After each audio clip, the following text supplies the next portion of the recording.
Nikola Mirotic is no longer a member of the Chicago Bulls, and I'm sure Bobby Portis is probably happy about that. What is going on, y'all? FaizSportsTalk back at it with another video talking, of course, some NBA here to talk about my Chicago Bulls, of course. And if you guys are new to this channel, please subscribe down below. And you should know that I'm a big Bulls fan. I'm from Chicago, so everything Bulls related you're gonna find on this channel. So make sure if you guys are interested in the Bulls or are a Bulls fan, make sure you guys subscribe, turn on post notifications and all that good stuff. But with that being said, let's get right down to the topic of the day here to talk about the Nikola Mirotic trade, as the Bulls finally decided to move ways with Nikola Mirotic. And I said that they should and that they would in previous videos. If you guys want to go and check it out, back when Nico was, just absolutely destroying it, and the Bulls won like 7 straight, and everybody was like, oh, let's keep Nico and let's see what the hell will happen. And I said, listen, folks, the Bulls need to tank. They need to trade Nico. His trade value will never be higher. And I said that at this time, and I knew they would do it, and they did it.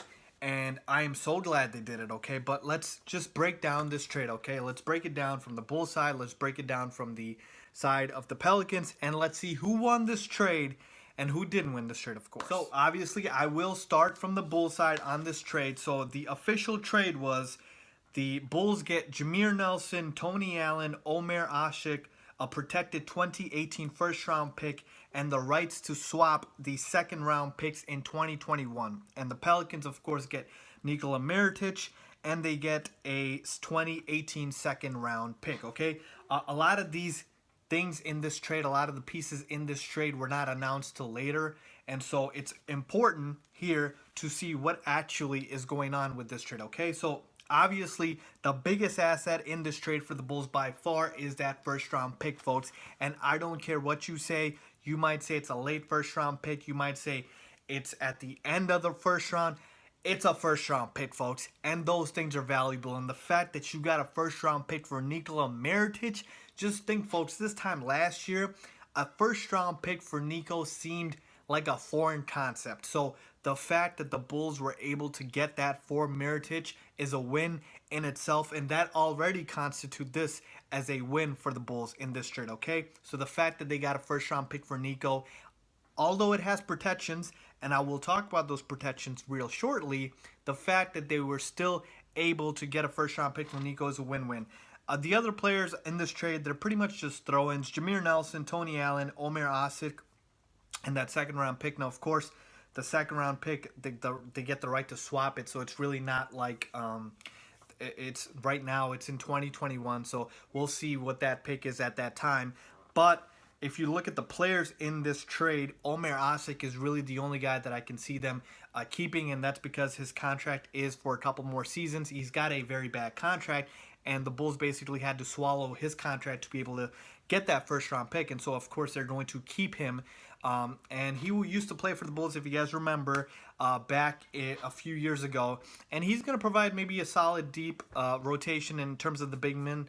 We have Robin Lopez. We've got Cristiano Felicio. So Omer Asik certainly won't hurt the depth for the big man rotation. But again, like I said, the main reason they took him was because the Pelicans were trying to shed his contract, and they were able to do that. Jameer Nelson and Tony Allen, when this trade was first announced, everybody thought the Bulls were going to waive these guys, but now it looks like they might keep one or both. I'm hearing it's Jameer Nelson over Tony Allen, so let's see. And I think that might just be because of the injury to Chris Dunn, because of the concussion, and just to have some depth. But I think ultimately they're going to cut both of these guys. I think they're going to waive both of them because, like I said, it is a youth movement. It is team tank for the Chicago Bulls, and we are tanking our way to the lottery, and I couldn't be happier, okay? So that is the trade from the Bulls side. Like I said, that first-round pick, they got that. It's a win-win. Let's talk real quick about the protections on that first-round pick. So this is how it's going to work. In 2018, there's a top 5 protection on that pick. So basically what that means is if this pick is in the top 5 in the first round of this 2018 draft, the Pelicans will get the pick. If it is outside of the top 5, so 6th through 30th basically, the Bulls will get the pick. So based on the Pelicans and their current record right now, I think the Bulls are going to get this first round pick in 2018, okay? Because the Pelicans are not going to be that awful even without DeMarcus Cousins. I think they will still be a borderline playoff team or a playoff team, okay? And then you take into account 2019, it becomes top 8, 2020, top 10, 2019, top 9, and then so on and so forth. I think it turns into a second round pick if the Bulls don't get the pick by then, but I think it is almost guaranteed that the Bulls will get the pick by then. So the Bulls pretty much will get this first round pick, I believe, by next year. So to me, this is a win for the Chicago Bulls. Let's talk about the Pelicans side of things. So for the Pelicans, the motive here was pretty simple, pretty clear. They were trying to still be competitive even without DeMarcus Cousins. They, of course, lost DeMarcus Cousins to that brutal Achilles injury. He's gone for the year, and he's headed for a long recovery, folks. But here's the thing. Cousins is going to enter free agency, okay? The Pelicans want to convince DeMarcus Cousins that he should re-sign back with this team. And how are they going to do that? They're going to do that by being competitive, okay? And how are you competitive? You need good players, duh, okay? And Mirotic, of course, has been balling out for the Bulls. So what he's going to do is he's going to add some depth to this team in their front court now with the loss of DeMarcus Cousins. And he adds some much-needed shooting and talent and floor spacing to this team, okay? I heard they were trying to get Greg Monroe as well, but he signed with the Boston Celtics because they couldn't offer as much money as Boston could. So they lost on the Monroe sweepstakes, but again, they were able to get Nico, and he is going to help with this big man rotation, folks. With Anthony Davis now as your lone superstar, you are going to need some floor spacing, some shooting. So now you've got Drew Holiday, now you've got Etuan Moore, Anthony Davis, you've got Nikola Mirotic. Maybe AD can slide over to the 5, Mirotic at the 4, Moore at the 3, Holiday at the 2, you know. And so you can have a rotation similar to that. Of course, Rondo at the 1. And even if you still want to keep AD at the 4, you can have Nikola Mirotic come off the bench. But overall, the Pelicans needed to make a move like this because they need to show DeMarcus Cousins and, more importantly, Anthony Davis that they are committed to being competitive, okay?